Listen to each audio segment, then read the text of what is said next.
thank you for joining us. There are 12 of us live in the hall today, but of course most of us are on virtually, as is the mode these days. This morning, I was thinking this morning, we really, in our community, have been going quite at a significant pace since we stopped going live in a certain sense and went to the Zoom world. And so I thought there's been much teaching and practice over these past months. And I realized it's been a while since I used to periodically just devote one of these Dharma talks to just answering people's directly questions and answers. So my thought is to do that this morning. And so before I came here this morning, I took a look with Angie these past, probably since March, April, when we went in this direction, just to see some of the offerings. I mean, this is not in terms of our regular offerings, but offered a half day on the 4 immeasurables. We had 103 people. We offered a weekend retreat on cultivating the fearless mind, 65 people. Unfolding the natural mind, 52 people. Patience and acceptance, 91 people. Taking the self out of the life equation, 66 people. Transforming seeds of suffering, 36 people. And then we've done other types of workshops, classes, inner critic, 56 people. Mindful communication, 31. Wheel of sharp weapons, 72. Self-awareness, self-care, I think there are about 35 or 40. Balance in the digital world, 41. Buddhism, the basics, which was an ongoing weekend class, for 40. So I just did that to sort of prime the pump. So many of you who are listening right now have been on or participated in those retreats or workshops, classes, as well as we've had ongoing intensives on the Bodhisattva Way and on the Mindful Living Path. That's probably involved 130 or so members. So, and again, there's been weekly talks, etc. So, all wonderful. But of course, the most important thing is, are all these experiences making a difference in our life? And where are we stuck? Where isn't the path of application clear to us? Again, I think it's wonderful to have a community like we have, where there is a buffet, so to speak, of wonderful Dharma offerings.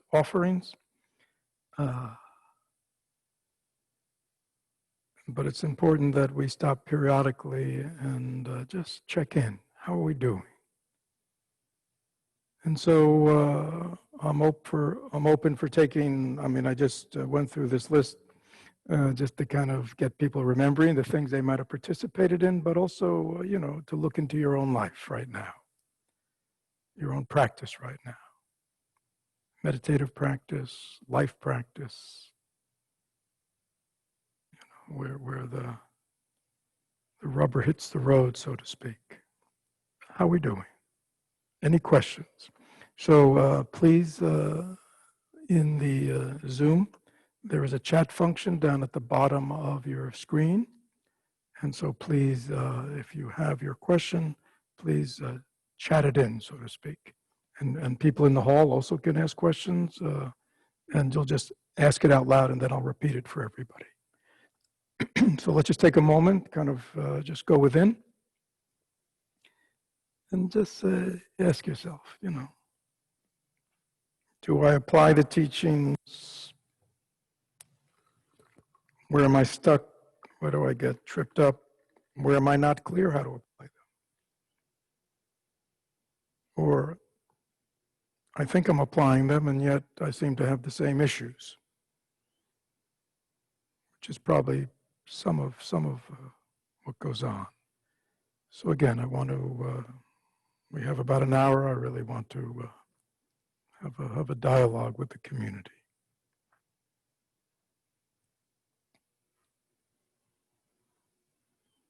So again, take a moment to reflect and then chat your question in to Angie or in the hall, just bow.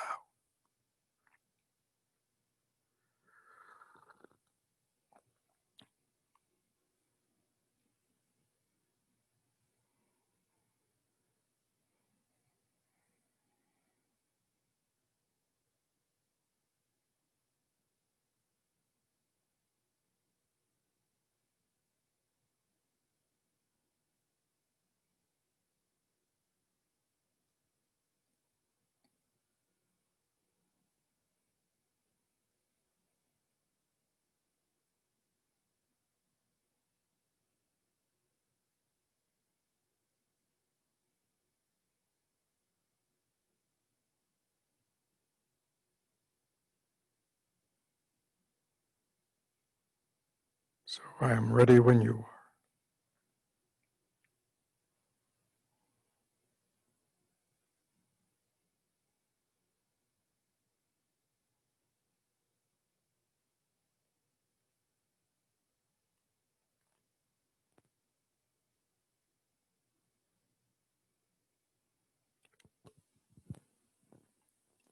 are. Here is a question.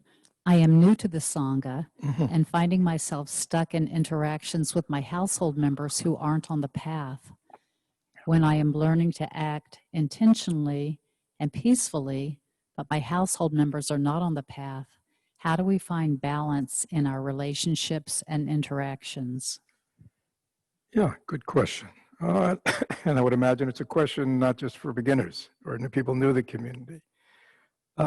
Because, many of us enter the Dharma, enter the world of practice, when our life is already somewhat formed.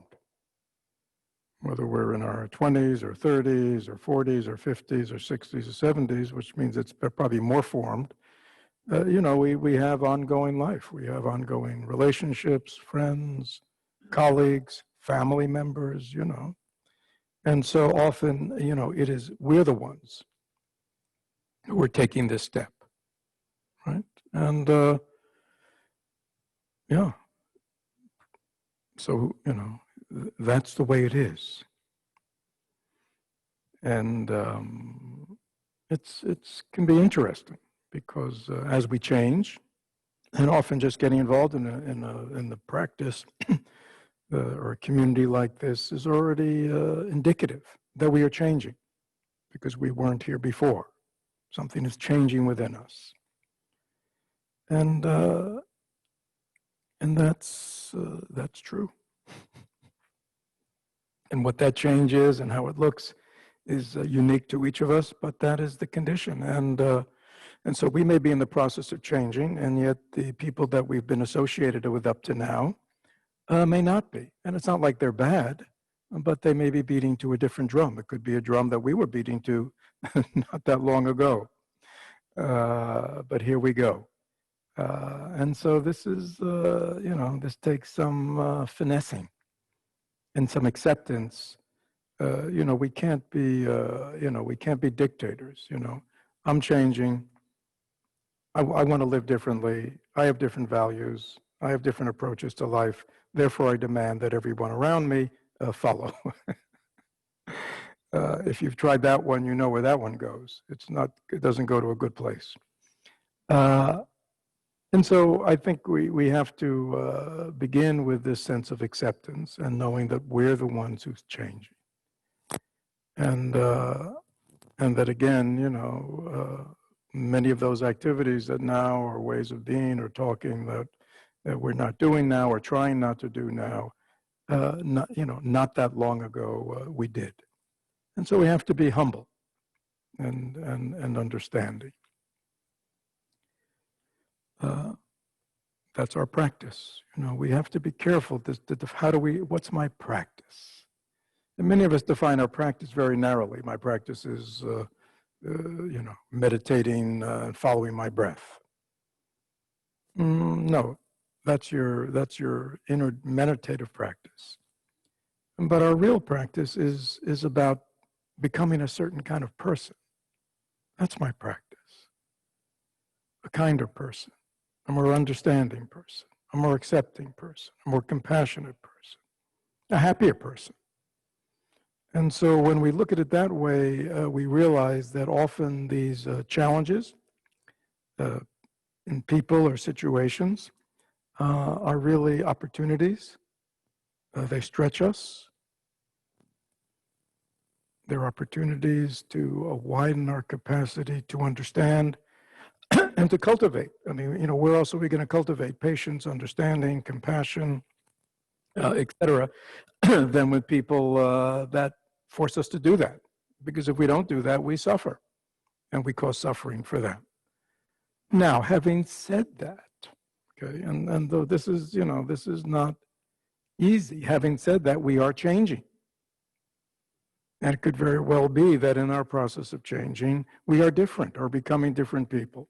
And so therefore, the choices we make about how we live, who we live with, friends, how we spend our time, the kind of speech we're involved in or talk conversations, that's also true. And obviously, if we have the freedom over time to begin to put ourselves in an environment that are more nurturing and supportive of who we are becoming, is obviously, on the table for each of us. Again, because the people we're with now, or the situations we are, or the way we spend our time or hang out or whatever, was based on how we were when we made all these choices, right? So we have acknowledge that. And so we may change. Now, it depends, it depends on situations. So many of us are in situations that are just the way it is, and the change cannot be external, so it has to be internal. Some of us, there's more freedom. So these relationships, these people, we can find, with acceptance and understanding and communication, we can find a middle ground. So there may be people in our life who are going to change with us and be accepting of us. But, so again, it's always different. But if it's really, a very difficult situation where the people are really, marching to a totally different drum and they want to continue marching to that drum, right? But then we have to deal with that. But so it's a point of practice. We cannot control the world. That's a fundamental thing. We cannot control people. And so our practice a lot is, how do I work? If we look at the world, the bigger world, we go, it's really not the way I'd like it to be, right? But yet this is the way it is. So we need to learn to work with it.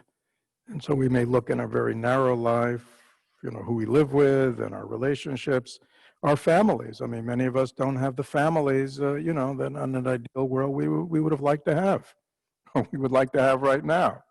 And yet they are our family. So there is a connection. And so, unless it's really a totally toxic experience, we want to, find that way of connecting with human beings. And again, I think one of the main ways we connect with human beings is, traditionally in Buddhism, we understand that.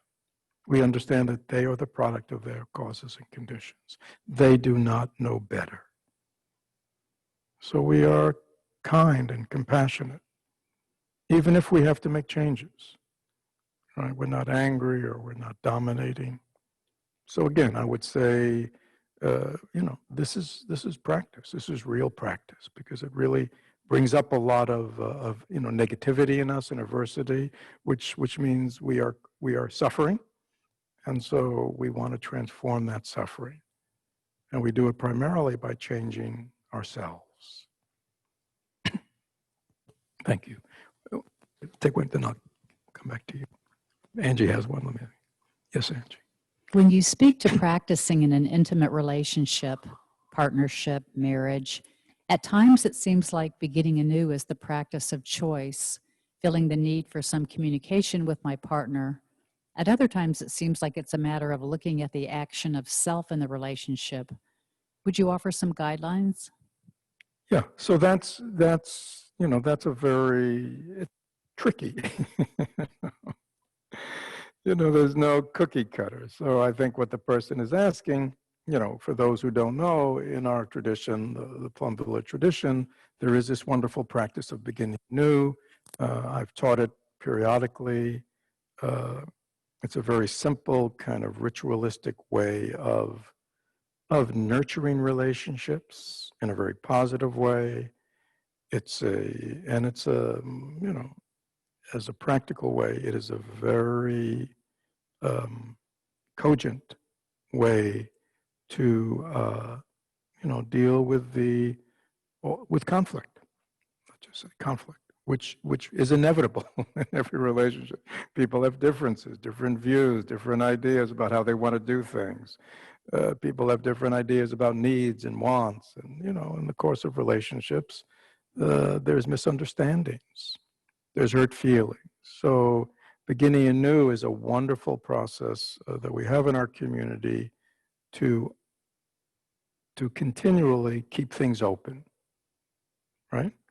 Keep things moving, and to deal with conflict. But on the other hand, and it sort of refers to my first question, but how about, aren't we just supposed to, deal with it ourselves? Isn't this practice about transforming? So if somebody, if my partner, doesn't, I don't know, my partner does what? My partner doesn't speak to me the way I'd like to be spoken to, or speaks to me in a way I'd like not to be spoken to, or hurts my feelings, or it doesn't listen to me, or, you know what I mean? And vice versa, right? All these things happen. Well, from a transformative point of view, isn't that all self, right? Shouldn't I just use that to kind of, look deeply into myself and my, and my lack of understanding, my lack of compassion? I think that's the question, right? Which is which? To me, it's both, right? And I think this is the wonderful gift of the beginning of new practice. Yes, we are doing the inner work, and that is most important. And oftentimes we get hurt, we get angry, we get this and that, we get irritated, and it's all about self, because the world, the person is not, being the person I want them to be, not speaking to me the way I want them to speak to me, not acting toward me the way I want them to act toward me, not responding to me the way I'd like them to respond to me. If it sounds familiar, that's the nature of it. So, and that's all about a self, right? That is all these needs and wants and hurts and, okay. So, great opportunity to what? To work on self. And that should be our go-to.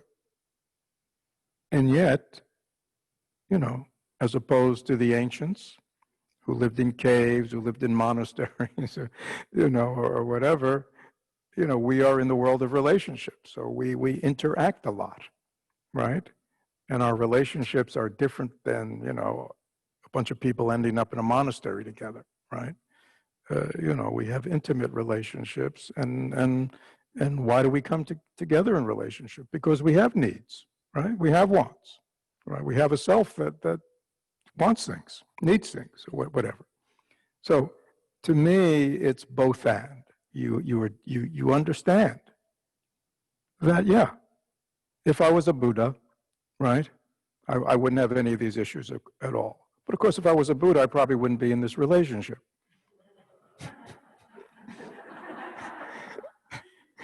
So we have to have some humility, okay? So on the one hand, we aspire to that, but on the other hand, we accept that we are in relationship. And therefore, these tools of beginning anew are a wonderful way to create harmony in the relationship, to grow the relationship, right? And so beginning anew is a wonderful thing, I think, for any relationship. I recommend that people do it weekly. Don't just use it when things are going off the rails. because it's very nurturing. You know, once a week, you come together, you acknowledge all positive seeds, you water, you know, and again, oftentimes in relationships, we get lazy, right? We don't, you know, we all of a sudden we find ourselves, you know, seeing what's wrong and not seeing what's right, you know, seeing what the other person's not doing as opposed to seeing what all the things the other person is doing, right? So stopping once a week and just kind of nurturing the relationship. The second part of it, of beginning anew, is one acknowledges one's own shortcomings, something we do not like to do. You know, where you say, yeah, this week I could have been more of this, or it could have been more of that. And I realized the other day you wanted to talk to me, but I had other things on my mind, you know what I mean? And so it's an opportunity for us to kind of step back and look at our own behavior. And then the third thing is where we actually address where we think the other person, where we feel hurt or, you know, or whatever. So, you know, even though it's a wonderful way of dealing with conflict, I think it's also a wonderful way of just nurturing a relationship, right? So again, it's a both and. I think we can practice very diligently and see our own shortcomings, our own self-centeredness, and that most of the stuff that's upsetting us is coming from a sense of self, at the same time acknowledging, yeah, that's where I'm at. And, you know, and I want to, and it, you know, I want to build a strong relationship. And again, we have to remember that traditional, you know, it's very recent in human history, you know, traditionally roles, man, woman, husband, wife, partner, you know, these were very well defined, right? As anybody knows in our society, all definitions are off, roles are off, right? Everything's off. So, you know, there's a lot more conflict. There's a lot more divisiveness in relationships because it is a new ball game, you know, and we know it's an ever changing ball game. So therefore, communication becomes essential where it wasn't before.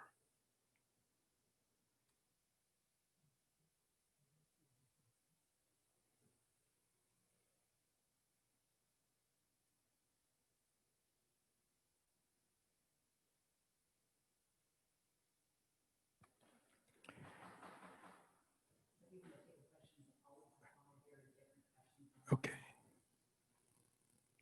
So this is a question from someone in the hall.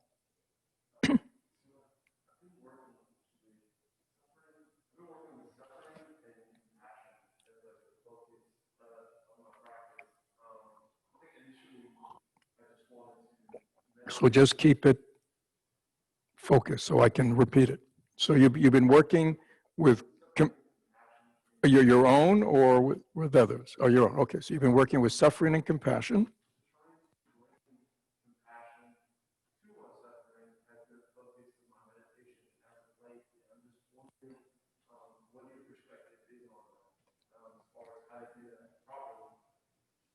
So the question is, person has been working lately acknowledging their own suffering and learning how to bring compassion to their suffering, and wanted me to just speak about that for a moment. Yeah. We come to practice because of suffering, right? Or you know, right? Now again, sometimes it's you know, a suffering because our life is very difficult and we suffer a lot, right? Or we could have physical things or just relationships. So you know, so we come because of suffering. The Buddha began because of suffering. Of course, but then his suffering was a different kind of suffering.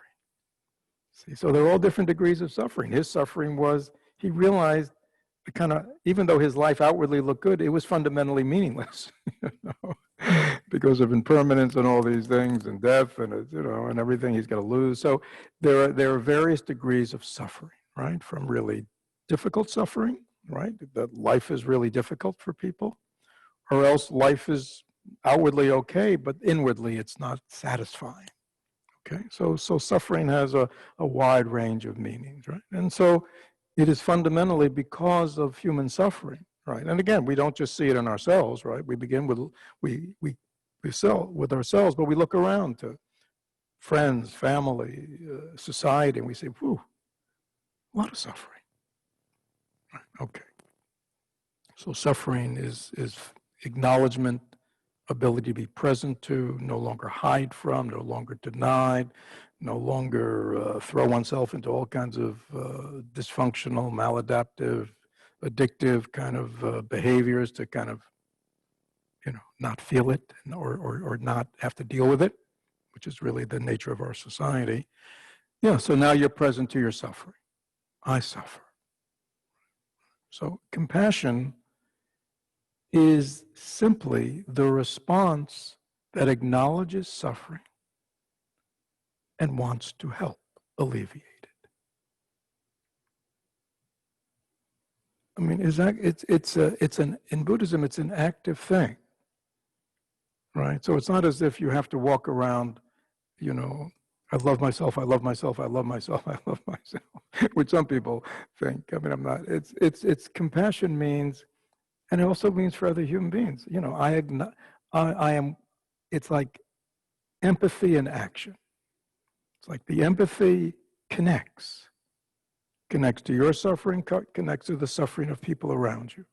You're willing to be present and acknowledge they're not happy. When they're angry, when they're sad, when they're depressed, when they're anxious, when they're worried, when they're jealous, when they're stressed, they're suffering. Okay? That's the connector. Right? And then part two is there anything I can do to help?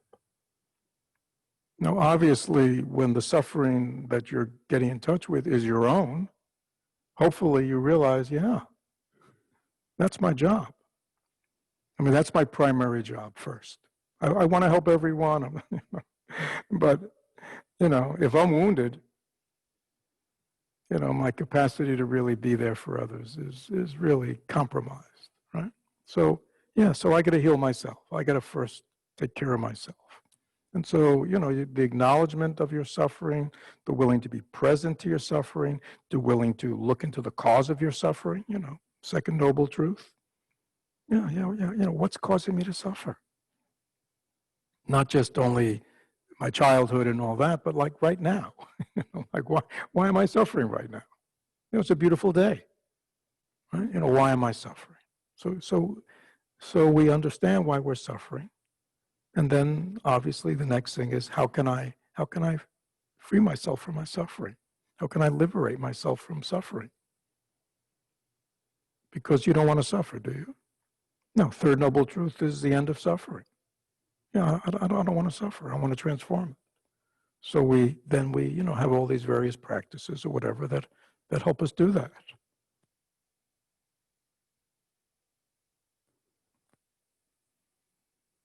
Being stuck in feeling bad. That doesn't help, does it? No, and it feels bad. Yeah, I mean, we want to end suffering, our own and then the world's, or at least people around us. Okay? Yes. So there are two very similar questions, and one of them is from someone who may be a bit newer to the practice. The other one is from someone who's been with our community for many years and is, I would say, a very experienced practitioner. But they're both asking, there's so much Dharma and so many offerings in our community, it can be a bit confusing. From your perspective, how does one determine what the most important thing is to really focus their attention on? Yeah, so that's true. And there are some Dharma communities where it's, one practice, a few practices, it's very simple, right? We're not like that because we're trying to be open and to, we have our three paths, and so we want to nurture many different people at many different levels with many different offerings. We're sort of a fusion restaurant, I guess. We're not like sort of fusion. Maybe we should have that outside. We're sort of a fusion Buddhism. To be trendy. Yeah, yeah. So,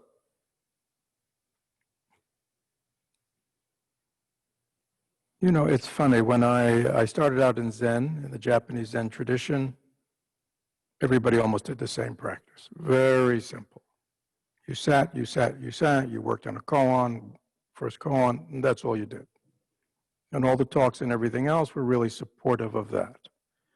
Then I met Thich Nhat Hanh. I got a very more open sense of Zen, as you know, much more creative. And then when I went to India, I entered the Tibetan tradition, which was like the opposite of Zen. Like, hundreds and hundreds of practices. Everybody's doing something else, And I remember going to my teacher at the time and saying that to him. And he said, it's like this. He said, you need, and again, he was giving me practices to do. So he said, you need to do the practices that transform your mind. This is your daily practice, right? And we would say in our community, what are our practices? Learning to be present to the world around us and the world inside us. That's fundamental, right? Mindfulness. That's why in our meditation we cultivate mindfulness and concentration, right? We also want to begin to, since we are active in the world, we want to, develop a view, a correct view, so we understand things. So therefore we learn about basic Buddhist teachings of precious human life and karma, cause and effect, and impermanence, and things like that. So we learn fundamental teachings. So but what's and I could go on, but we only have limited time. But what's the end game? The end game is things that nurture my development as a human being. Don't turn us into a factory. We're human beings, and we want to develop ourselves. We want to transform ourselves. So on the one hand, we know what our practice is. But the other hand, so I asked my teacher, well, on the other hand, he would say, on the other hand, he would say, all Dharma is good Dharma. All Dharma is good Dharma. So he would say to me, yeah, you know what your practice is. But if there's a teacher giving a certain teaching somewhere and you can access it, it's good for you. He said, because you're not just, because Dharma is nurturing, it's like rain. It's good for you. You're only hearing stuff that's good for you. And secondly, he said, this is a bodhisattva path. So the more Dharma you learn, the wider your capacity to help other people, because you'll know lots of Dharma. It may not be for you, but you'll know about that teaching, and you may run into somebody who needs that help. So it's sort of like everything else. It's both and, right? So again,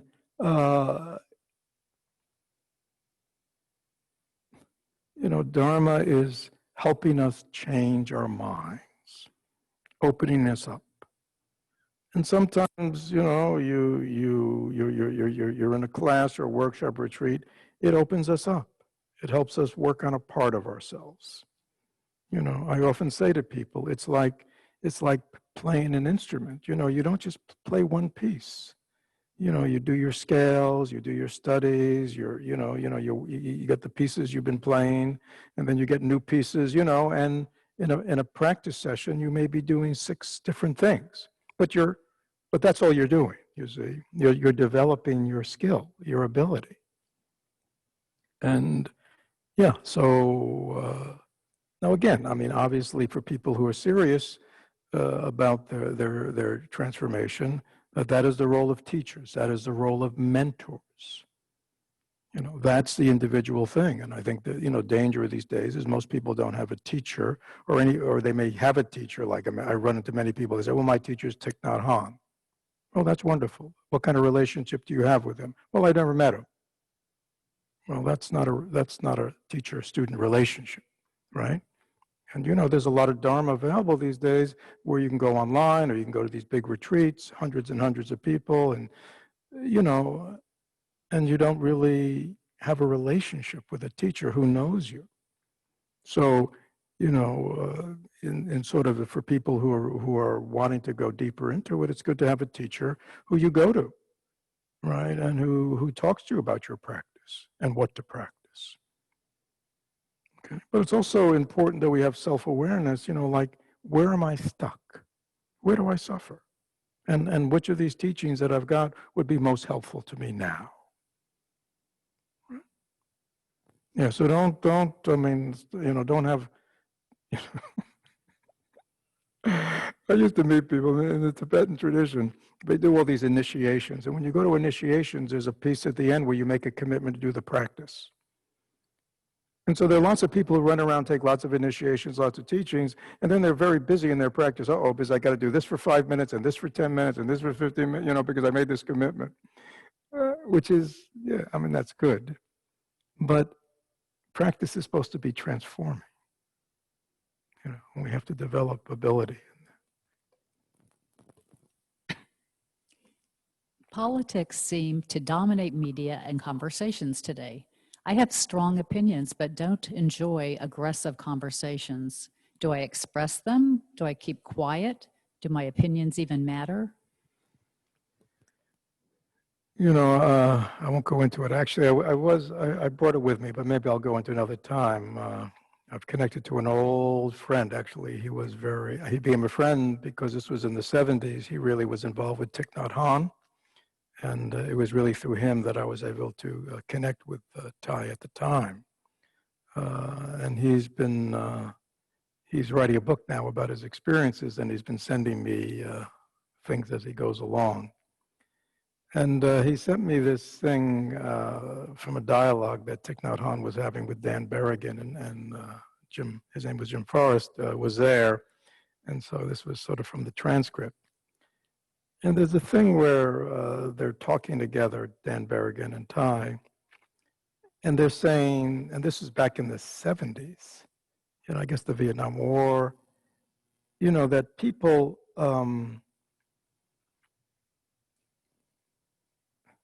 they get all this information. It riles them up, right? And they want to do something. And so what they do is just gather more information. They think the answer is to know everything they can. Read the news, read the news, read the news. And often that is destructive. Or else they want to, you know, do something to discharge. And Berrigan and Thai talked about underneath the emptiness of people's lives and how they just want to fill it up with stimulation, news, and and this was before the internet, before social media. And so interesting, way back then they were saying one has to be careful what one is nourishing oneself with. And Ty talked about the most important thing for people in relationship to the horrible things that are going on in the world. He used the word they need to be awake. He said they have to be awake to what's going on within them and around them. That is the first thing. And he talked about, and he was right in the midst of, you know, the whole Vietnam thing, and he was a representative of the Vietnamese peace movement, and, you know, to the West and the whole thing. And he talks about there are times where I don't listen to the news for months. And then I go back to it and I realize nothing much has changed. And he also says, you know, there are times when I just need to look at the sky and the clouds. And that doesn't mean that I don't care about what's going on in Vietnam. It means I have to keep myself balanced. And I have to nurture myself with wholesome things in life. So when I go into the world of making a difference, I'm good. That's not his word. I'm awake. You know, we have to look at these dialogues. Again, I'm not on Facebook. I don't do any of this stuff. But I listen to people, and it seems like what an exercise in futility.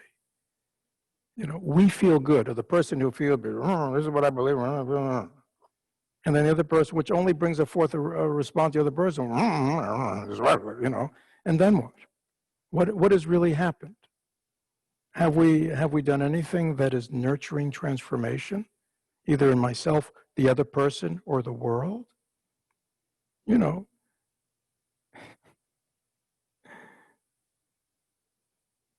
communication means there's somebody speaking, there's somebody listening, the person who's listening responds, you know what I mean? There's a dialogue. And it precludes that, it includes this idea that the person I am dialoguing with wants to listen. Right? If the person doesn't want to listen to what you have to say, which means they don't want to understand you, or if you don't want to understand the other person, that's not a dialogue. And we have to be very careful that what passes for dialogue are just people yelling past each other. To me, if somebody has an opposing point of view, my response is not to present my view. My response is to try to understand them. That's our practice. How can a person look at the same facts and come up to such a different conclusion that I came up to? Isn't that curious? Let me see if I can understand that. So now we're modeling something.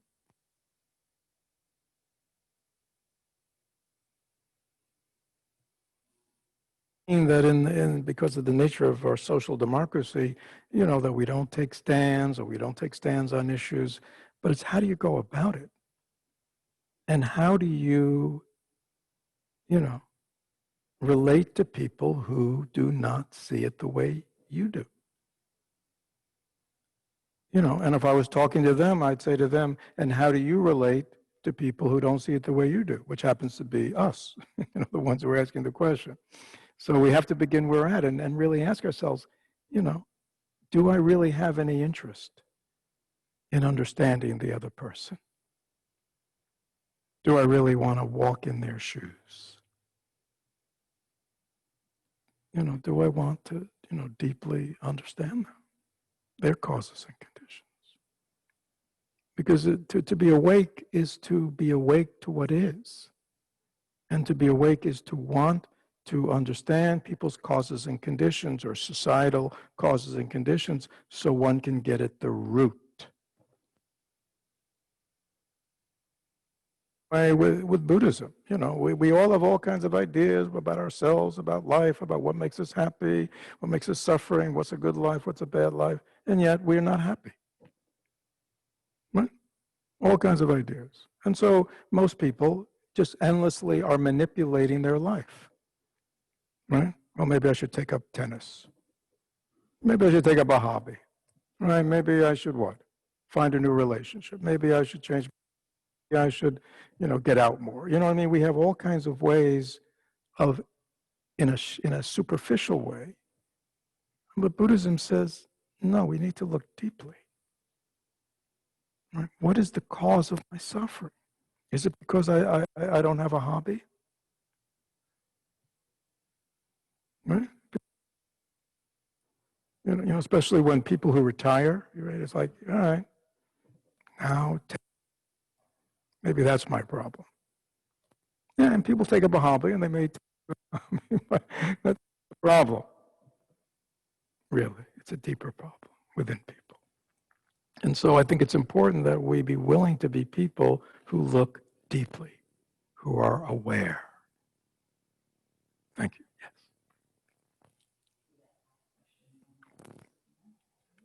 Yes. Mm-hmm. I feel more challenged now than ever to remain in the present moment when uncertainty is often overwhelming because the stakes seem higher than ever. I'm a planner and can't plan these days. What to do to live in the present more fully? Yeah, so, you know, I'm not sure that the stakes have not always been high. I think if you look at human history of our own country, it was really a time when the stakes weren't high for somebody, right?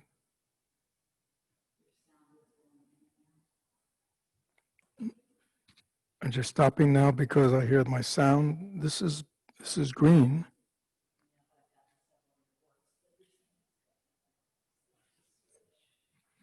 Okay, so should I turn this off?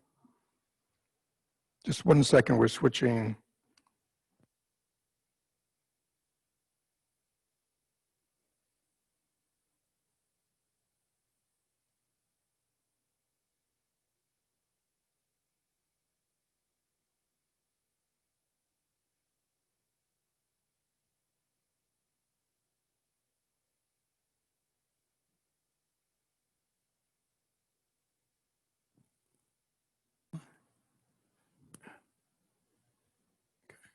So where were we?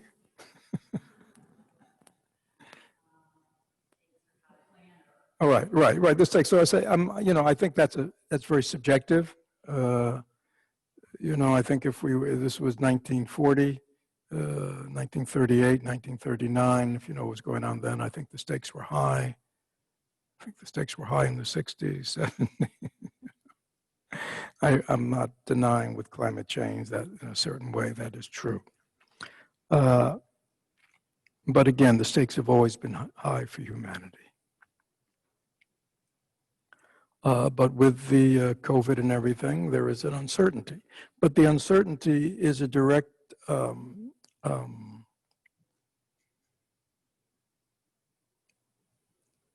it is in opposition to our belief in certainty.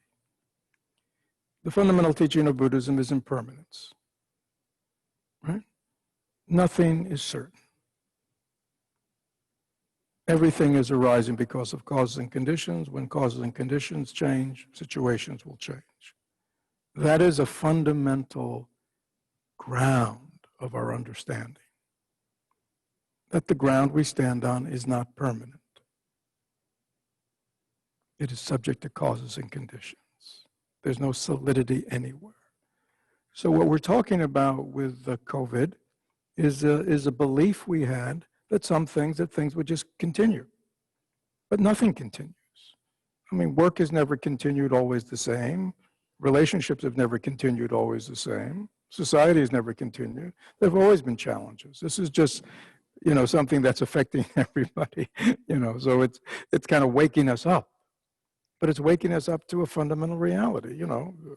We're all experts now on epidemics and pandemics and realize, they've been part of human history, for centuries, right? This happens to be ours, right? But they're part of life, and they have these devastating, if you read about the ancient ones, devastating effects on society. Yeah, so Buddhism also teaches, the future doesn't exist. It's just an idea. So I think that has to be the basis. That's where we talk about view. How do I view this life? Right. So the question is, how do I live a life? If I work, how do I plan? If I, think I'm going to live forever, how do I plan for my retirement? And yet know that none of it may come out the way I'm planning, right? Because there are too many variables, right? On the way to my happy retirement, I may develop cancer. I may get hit by a bus. I mean, there are too many, what I mean? There's so many variables. So I think the key thing is, how do we live in this life where we, both as personal, but also for work, have to make plans, right? And yet know it's just fabricated. It's a better word maybe I'm just making a hypothesis about the way things are going to turn out. And how do you know whether a hypothesis is true? You test it. Remember your geometry? You know, we test them before we call them theorems. And the truth is, we don't know, And if life is turning out sort of the way you hypothesized, then you're very fortunate. But that was just only up to this moment. It could change again. So in Buddhism, we understand that, and therefore we are not attached to outcome. Actually, in that dialogue with Dan Berrigan, Ty was saying something really wonderful. He says, because I think Dan was talking about, many people despair, it's ever going to change, ever going to get better, humanity, people can get frustrated. All their efforts in the world more or less stays the same. And Ty says, he said something, he said, I believe that no action is wasted. Right? He said, and he used the example of, I think because he was talking with Dan, who was a Jesuit priest, he said, look at Jesus, small group of followers, nailed to the cross, crucified, had 12 disciples, and, some of them betrayed him, some of them ran away, and yet here we are, 2,000 years later, and his teachings, but who would have known that then? Same way with the Buddha. The Buddha sat under the Bodhi tree by himself. Right? There was nobody there with him. It wasn't televised. Right? He wasn't interviewed right afterwards to talk about his great enlightenment. It was in northern. It wasn't even India, right? And here it is, 2,600 years later, and here this, look what it's become. You see, and it started with one person's action. So Ty said is we don't know. Right? We don't know. But yet we have to act always for the highest good and not be attached, whether that's what he was saying, you may not be getting results now, but that doesn't mean you still don't act in a noble way. So I'll share that. Yes. I've worked with transforming my to-do list to be a to-be list. Mm-hmm. And yet, I often find myself desiring to get things done, satisfaction in completing tasks, not so aware of just being present in the activity. Yeah, again, it's both and. Yeah. When you do the dishes, it's really nice when you get in the end and they're all nicely stacked up and that feels good. Right? The key is when I'm, let's let's say you got a pile of dishes, dirty dishes, right? You've used all your dishes, you've used a bunch of pots, you got it right? Right? And you're going to undertake a process of now cleaning them, right? So eventually they're going to be over here or in the dishwasher, okay? That's the process, right? And yet, the key is when you're washing the dishes, you're just washing the dishes. You're not looking forward, thinking about, I can't wait till this is over, I can't wait till they're all done. You know what I mean? I'll feel so satisfied when I can see they're all done. Yeah, that's not washing the dishes. Washing the dishes means this is the result I want, and now I'm just going to participate totally in the process that if I do it will get me there. But if I'm thinking about the process or thinking about where it's going to lead me or thinking about I can't wait till it's over so then I can really get on with my life, right? That's not washing the dishes. That's not living in the present moment. The present moment is I'm alive right now. I'm alive to washing the dishes. I'm totally here. I'm alive to their being done. And then I'm alive to whatever happens after doing the dishes that I've planned. It's just, you're putting the same energy, the same awareness into every moment, right? So you're planning something, but as you're doing every moment of whatever you're doing that is bringing you to wherever your outcome is, you're present. That's the practice. And that's very important. I mean, that's, the path is the journey, right? Right? I want to get there, but I get there as long as I'm present to each step. As long as I'm present to each step and stay on the path, I will get there. I don't have to think about getting there. I don't have to think about what I'm going to do when I get there. That's this other thing people do. They're always thinking about what's going to happen and how it's going to be. And, it's like, be patient. When you get there, you'll find out. And if you think about it, you're just contaminating that experience. Because you know what? It will never be the way you think it should be. It'll always, because why? Because those are thoughts. Reality is what's happening. Personally, I love reality, whatever it is, right? Because it's real, it's alive. And if you have no expectations, you're always surprised. If you have expectations, then you're disappointed, right? It's not meeting my expectations, right? You see? But if you have no expectations, it's always good. It's like there's a Zen thing which says, in terms of archery, if you don't have a target, anywhere your arrow lands is a bullseye. I mean, it's really wonderful when you think about that.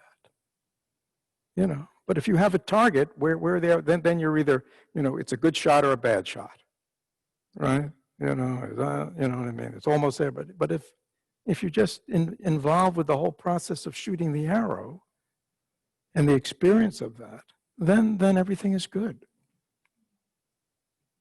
So please remember that.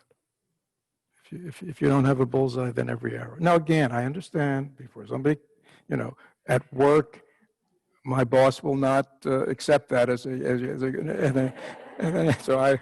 all right. So please use common sense. Okay. Yes. When I'm in formal meditation practice, I'm aware of distracting thoughts. During the day, I feel pulled to various actions and distractions. I'm confused about how to live my life in ease and freedom for the benefit of all beings. You just read that one more time. There's a lot in that one. Yeah, when I'm in formal meditation practice, I'm aware of distracting thoughts. And then when I'm off the cushion during the day, I feel pulled to various actions and distractions. So distracted mind on and off the cushion. Yes. I'm confused with all this about how to live my life in ease and freedom for the benefit of all beings. So I think the problem is in the word distraction. There's no such thing as a distraction, right? I mean, all distraction means is that it's something that's distracting me from what I want to be doing. That's a distraction. It could be anything, right? I mean, if my job is always to look outside, then if that's my job, then looking outside is not a distraction. Looking inside would be a distraction. If my job was to look inside, looking outside would be a distraction. So distraction is always in relationship to something else, right? So when we're in meditation, it's not like thoughts are bad. Thoughts are just thoughts. And actually some thoughts are quite good. But it's in meditation where my object is to focus, let's say, on my breath, on my body, to be concentrated, then, following thoughts, getting involved in thoughts, thoughts are a distraction, right? If my practice is to watch my thoughts, thoughts aren't a distraction, they're my practice. So it's all in relationship to. Now, so this is important. This is why, every morning when we do our morning meditation, we end with setting our intentions for the day. So when we have an intention, how we want to be today, what do I want to do today? Then we have a path. Anything that takes us off that is a distraction. Can you see it's distraction is relative? So if would the person say their object is to be at ease and help sentient beings? Yeah. So anything in the way you're entering the world, spending your time, interacting with other people, that is producing ease of mind and fulfilling, your intention is fine. Anything that takes you away from that or sabotages that, you're distracting from what you've said is your intention in life. So again, it's all in relationship to us, right? How do I want to be today? How do I want to be in relationships? What do I want to be focused on? The same way in sitting meditation, there's a focus. This is what I want to be focused on. Right? There's some meditations where you don't focus on anything. So I think that's very, again, obviously in life, it's more difficult because there's more going on. And there's a lot to pull us away. So we have to be strong. This is my purpose. This is how I want to show up in life. This is how I want to be in life. And so, the clearer that is within us, mindfulness doesn't just mean present. Mindfulness means being present with criteria. I am mindful of what I'm doing, but I'm mindful of it in the context of what I want to be doing or not want to be doing. Wholesome, unwholesome, right? So if I'm mindful in my meditation, I am mindful that I am concentrated on my meditative object, and I am mindful that my mind has gotten distracted, which means it's gone other than where I've set it to go. So mindfulness is that thing on the cushion, and especially during the day, that makes us aware of what we're doing, what we're thinking. Yeah, if all of a sudden you find yourself irritated or angry or something, you go, oh, you're mindful. You realize, oh, anger has arisen in me. I'm cultivating an unwholesome emotion. And yet my intention is not to do that. So therefore I correct. Yes. Could you please speak about what it means to transcend the cycle of birth and death? In 2 minutes or less. Yeah, so we could say, this is sort of the deeper end of the pool. Yeah, we want to transcend the cycle of birth and death. Now, what does that mean? That doesn't mean in Zen that we no longer want to be born or die. Transcend means not to be caught in the cycle of birth and death. We are recycling moment to moment. Thoughts arise, thoughts die. Appearance, disappearance. Right? So in a certain way, we are participating in the world of birth and death. Feelings arise and disappear. Mind states arise and disappear. Experiences arise and disappear. Birth and death is a process we are participating in always, right? On a moment to moment, day to day, hour to hour, it's a process. And in terms of the life of our body, you see, which is different than our mind, our body also participates in its own birth and its own death, right? So this is what's going on all the time. Transcending birth and death means I am not caught in that cycle. Caught means I'm attached. When I'm attached, I get whirled about, right? So if something is cycling and I'm caught, what happens? I get whirled about. That's what happens when we're caught in the world of birth and death. We don't understand that everything that is born dies. Every moment arises and passes. Every thought arises and passes. Every feeling arises and passes. Every experience arises and passes. Birth and death. To transcend it is to know the impermanent, empty nature of that process. And so therefore we can participate in it, and yet we're not attached to it. We transcend it. In Buddhism, we transcend through our awareness of how things really are. And then we can freely participate in the world of birth and death, because it's not how things really are. So that is certainly our goal. You know, we get off the cycle of birth or death, not by not being born again.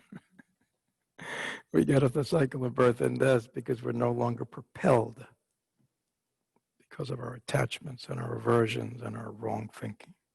Anyhow, that's, yeah. So we should probably maybe one more. Okay, in 2 minutes or less, I've been thinking and Is this trying. a test today or what? I've been thinking and trying to understand that we are not separate beings. We are interconnected to everything and everyone around us. Mm-hmm. So if there's no self, if there's no I, who am I?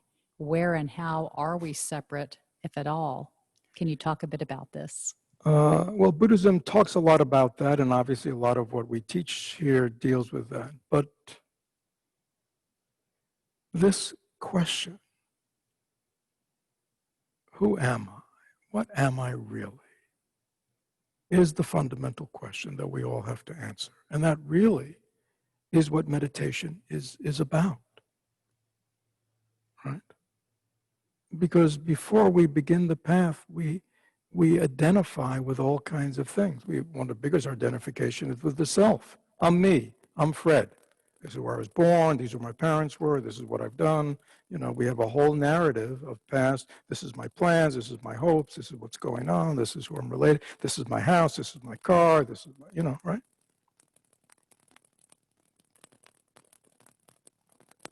But who am I? Who's the one who just said all that? Who's the one who just told that story about Fred? It can't be the story because there's somebody telling the story, isn't there? There's somebody who's been there throughout the life and yet somehow is not the life because it knows the story. Who's the story maker? Right? And so that's what meditation is really about, to learn to look to see, who is that? Right? Thoughts come and go, feelings come and go, relationships come and go, days come and go, moods come and go. And yet there seems to be something, there seems to be a me that's experiencing all that. And yet, what is that? You see? And that really is what meditation's about. And that's really the fundamental question we all have to face. Who am I? That's the Buddha. That's why the Buddha turned to meditation. Is it like, am I just the one who's born here? This is what I do. I'm married. I have a kid. I'm the prince. You know what I mean? I got all this. Is this who I am? And yet it all ends.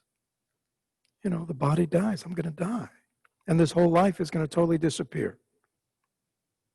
There has to be something else. That's what the real spiritual search is about. To find, what's real. In other words, what is reality? Because the reality that we perceive is constantly changing. The reality that we've experienced is just changing moment to moment. But what really is there? What is this anyhow? So these are questions that are good, but they should be answered.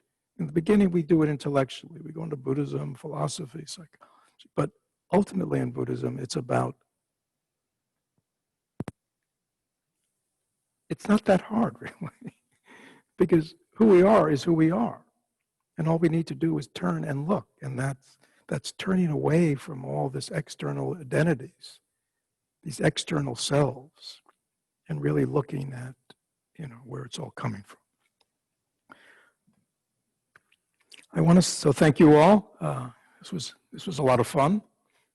and very enjoyable. I must admit, for for me, I enjoy the interaction.